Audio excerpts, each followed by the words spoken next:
जैसे ही उसने सिक्का हाथ में लिया, ताबूत के अंदर से अचानक एक काला हाथ बाहर निकला और अर्जुन का हाथ पकड़ लिया।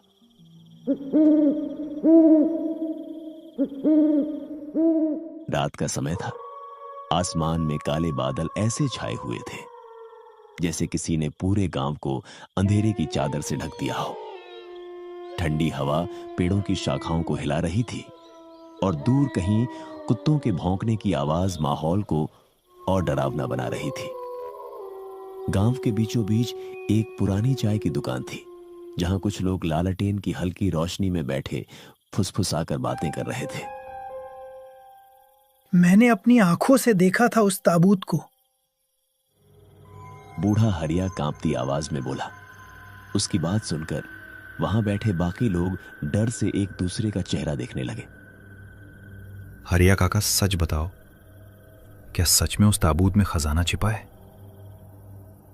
हरिया ने गहरी सांस ली और धीरे धीरे बोला, खजाना तो है, लेकिन उसे पाने वाला कभी जिंदा नहीं बचता। इतना सुनते ही दुकान के बाहर अचानक तेज हवा चली।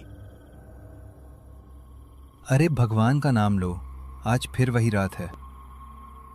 रात? कौन सी रात? हरिया की आंखें डर से फैल गई। अमावस की रात, जिस रात वो ताबूत जमीन से बाहर आता है। पूरा माहौल खामोश हो गया। गांव के लोगों का कहना था कि कई साल पहले गांव के बाहर पुराने कब्रिस्तान में एक लाल रंग का ताबूत दफनाया गया था। उस ताबूत में किसी राजा का खजाना छिपा था, लेकिन उस खजाने की रक्षा एक भयानक आत्मा करती थी। जो भी उस ताबूत को खोलने की कोशिश करता, वो अगली सुबह मृत मिलता। किसी की आंखें गायब होती तो किसी का शरीर अधजला मिलता। इसी वजह से गांव के लोग शाम ढलते ही उस रास्ते पर जाना बंद कर देते थे। लेकिन उसी गांव में अर्जुन नाम का एक युवक रहता था। अर्जुन को भूत प्रेत जैसी बातों पर विश्वास नहीं था। वह हमेशा कहता, ये सब लोगों की बनाई कहानियां हैं। उस रात भी वह उसी चाय की दुकान पर बैठा था। वह हंसते हुए बोला, अगर सच में खजाना है तो मैं जाकर निकाल लाऊंगा। उसकी बात सुनकर सभी लोग घबरा गए। पागल मत बन अर्जुन, जो भी वहां गया है वापस नहीं आया। लेकिन अर्जुन हंस पड़ा। मैं कल रात कब्रिस्तान जाऊंगा। हरिया कांपती आवाज में बोला, मत जा बेटा, वो ताबूत इंसानों के लिए नहीं है। अर्जुन ने कोई जवाब नहीं दिया और वहां से चला गया। उस रात गांव में अजीब बेचैनी थी। हर घर के दरवाजे बंद थे। लोग जल्दी सो गए थे। लेकिन अर्जुन अपने कमरे में बैठा नक्शा बना रहा था। उसका दोस्त विक्रम भी वहां मौजूद था। यार, तू सच में जाने वाला है? हाँ, अगर खजाना मिल गया तो हमारी गरीबी खत्म हो जाएगी। विक्रम के चेहरे पर डर साफ दिखाई दे रहा था। लेकिन लोग कहते हैं वहां आत्माएं घूमती हैं। अरे यार, डरपोक मत बन, कल रात हम दोनों जाएंगे। विक्रम मना करना चाहता था, लेकिन लालच उसके डर पर भारी पड़ गया। अगली रात पूरा गांव अंधेरे में डूबा हुआ था। आसमान में चांद नहीं था, सिर्फ काले बादल थे। अर्जुन और विक्रम हाथ में टॉर्च लेकर गांव के बाहर पुराने कब्रिस्तान की तरफ बढ़ रहे थे।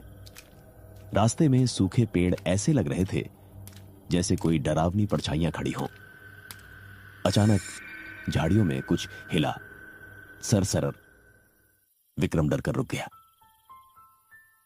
कौन है वहां? लेकिन कोई जवाब नहीं आया। अर्जुन आगे बढ़ा और बोला, कोई जानवर होगा। दोनों धीरे धीरे कब्रिस्तान पहुंच गए। वह जगह बेहद डरावनी थी। पुरानी टूटी कब्रें, सूखे पेड़ और चारों तरफ अजीब सन्नाटा। अचानक विक्रम की नजर एक कब्र पर पड़ी। उस पर ताजा खून जैसा लाल निशान बना हुआ था। ये पहले नहीं था। विक्रम ने डरते हुए बोला। तभी अचानक हवा तेज हो गई। उनकी टॉर्च बार बार झपकने लगी और तभी किसी के लकड़ी पीटने की आवाज आने लगी। दोनों डरकर इधर उधर देखने लगे। ये आवाज कहां से आ रही है?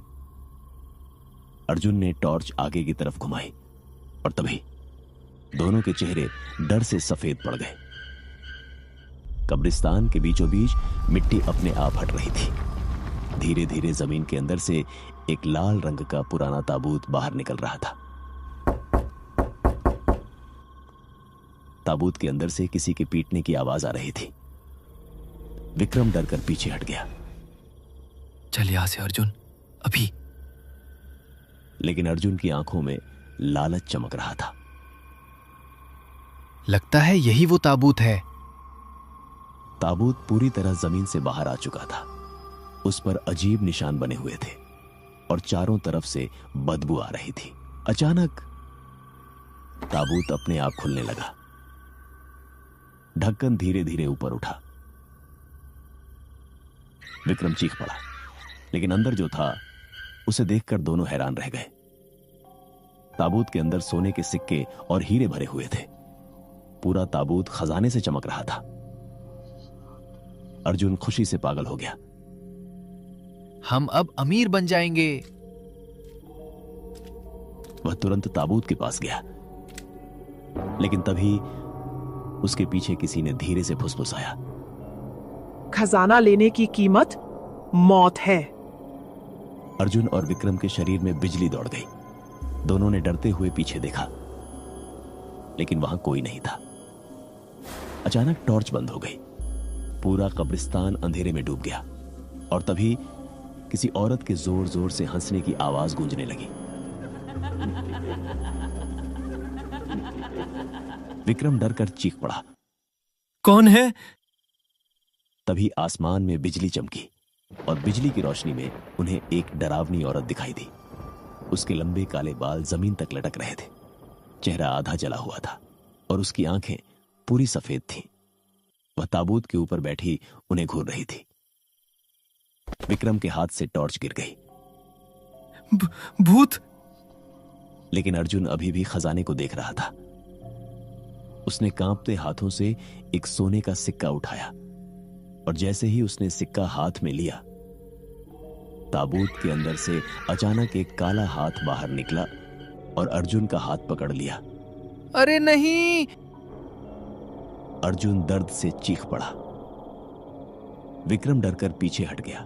काला हाथ धीरे धीरे अर्जुन को ताबूत की तरफ खींचने लगा। अर्जुन पूरी ताकत से खुद को छुड़ाने की कोशिश कर रहा था।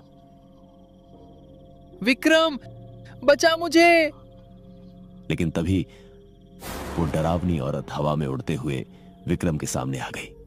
उसकी आंखों से खून बह रहा था। अब तुम दोनों कभी यहां से जिंदा नहीं जाओगे। इतना सुनते ही पूरा कब्रिस्तान जोर जोर से कांपने लगा। कब्रों के अंदर से अजीब आवाजें आने लगी, जैसे मरे हुए लोग जाग रहे हों। और तभी एक एक करके कब्रों की मिट्टी हटने लगी। पूरा कब्रिस्तान कांप रहा था। चारों तरफ से मिट्टी हटने की आवाजें आने लगी। अर्जुन और विक्रम डर से कांपते हुए उन कब्रों को देखने लगे। अचानक एक कब्र के अंदर से सड़ा हुआ हाथ बाहर निकला। फिर दूसरी कब्र, फिर तीसरी। कुछ ही सेकंड में दर्जनों मरे हुए लोग जमीन से बाहर निकलने लगे। उनके शरीर सड़े हुए थे, आंखें काली थीं और मुंह से कीड़े निकल रहे थे। विक्रम डर के मारे चीख पड़ा, अर्जुन, हम मर जाएंगे। लेकिन अर्जुन अभी भी उस काले हाथ से छूटने की कोशिश कर रहा था जो उसे ताबूत के अंदर खींच रहा था। तभी वह डरावनी औरत जोर जोर से हंसने लगी। जो भी इस खजाने को छूता है वो हमेशा के लिए मौत का हिस्सा बन जाता है। उसकी आवाज पूरे कब्रिस्तान में गूंजने लगी। अर्जुन ने पूरी ताकत लगाकर अपना हाथ छुड़ाने की कोशिश की। अचानक उसकी नजर ताबूत के अंदर पड़ी। खजाने के नीचे कई इंसानों की खोपड़ियां दबी हुई थीं। उनमें कुछ खोपड़ियां बिल्कुल नई लग रही थीं, जैसे हाल ही में किसी को मारा गया हो। अर्जुन के चेहरे का रंग उड़ गया। उसे अब समझ आ चुका था कि गांव वाले सच बोल रहे थे, लेकिन अब बहुत देर हो चुकी थी। तभी एक मरा हुआ आदमी धीरे धीरे विक्रम की तरफ बढ़ने लगा। उसके पैरों से मांस लटक रहा था। मुझे यहां से जाना है। वह भागने के लिए पीछे मुड़ा, लेकिन अचानक किसी ने उसका पैर पकड़ लिया। विक्रम नीचे गिर पड़ा। उसने डरते हुए नीचे देखा। एक आधा जला हुआ शव मिट्टी से बाहर निकल चुका था और उसका पैर पकड़कर घसीट रहा था। बचाओ! विक्रम चीखने लगा। अर्जुन ने किसी तरह अपना हाथ छुड़ाया और दौड़कर विक्रम को पकड़ लिया। दोनों पूरी ताकत से पीछे खींचने लगे, लेकिन तभी ताबूत के अंदर से अचानक बहुत तेज काली धुआं निकलने लगी। पूरा कब्रिस्तान अंधेरे धुएं से भर गया और उस धुएं के बीच दर्जनों डरावनी आवाजें गूंजने लगी।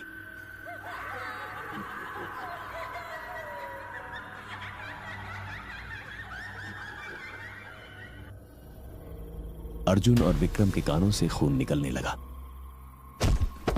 दोनों डर से जमीन पर गिर पड़े। तभी बिजली चमकी और बिजली की रोशनी में अर्जुन ने देखा वो डरावनी औरत अब बिल्कुल उसके सामने खड़ी थी। उसका चेहरा अब और भी भयानक हो चुका था। उसका जबड़ा आधा टूटा हुआ था और आंखों से काला खून बह रहा था। वह धीरे धीरे अर्जुन के कान के पास आई और फुसफुसाई, तुमने ताबूत खोलकर बहुत बड़ी गलती कर दी। अर्जुन डर के मारे कांपने लगा। तो तुम कौन हो? औरत अचानक जोर से चीखी। उसकी चीख इतनी भयानक थी कि आसपास के पेड़ों के पत्ते गिरने लगे। मैं इस खजाने की रखवाली करती हूं। फिर वह अचानक हवा में गायब हो गई। अगले ही पल कब्रिस्तान के बीचों बीच आग जलने लगी। उस आग के अंदर एक आदमी दिखाई दिया। उसने राजा जैसे कपड़े पहने हुए थे, लेकिन उसका शरीर जला हुआ था। उसकी आंखें लाल आग की तरह चमक रही थी। वह धीरे धीरे ताबूत से बाहर निकला। अर्जुन और विक्रम डर से पीछे हट गए। कौन हो तुम? वह आदमी भारी आवाज में बोला, मैं राजा वीर प्रताप हूं, इस खजाने का मालिक। उसकी आवाज सुनते ही पूरा कब्रिस्तान फिर कांप उठा। राजा धीरे धीरे आगे बढ़ा। सैकड़ों साल पहले लोगों ने मुझे धोखा देकर जिंदा ताबूत में बंद कर दिया था। उसकी आंखों में गुस्सा भर गया। मरने से पहले मैंने इस खजाने को श्राप दिया था। अचानक आसपास की सारी आत्माएं जोर जोर से चीखने लगी। राजा ने अर्जुन की तरफ उंगली दिखाई। अब तुम दोनों भी इसी ताबूत का हिस्सा बनोगे। इतना सुनते ही जमीन के अंदर से दर्जनों हाथ निकलकर अर्जुन और विक्रम को पकड़ने लगे। दोनों चीखने लगे। अरे नहीं! अर्जुन ने इधर उधर देखा। तभी उसे पास में पड़ा एक पुराना त्रिशूल दिखाई दिया। वह किसी टूटी हुई कब्र के पास रखा था। अर्जुन तुरंत उसकी तरफ भागा।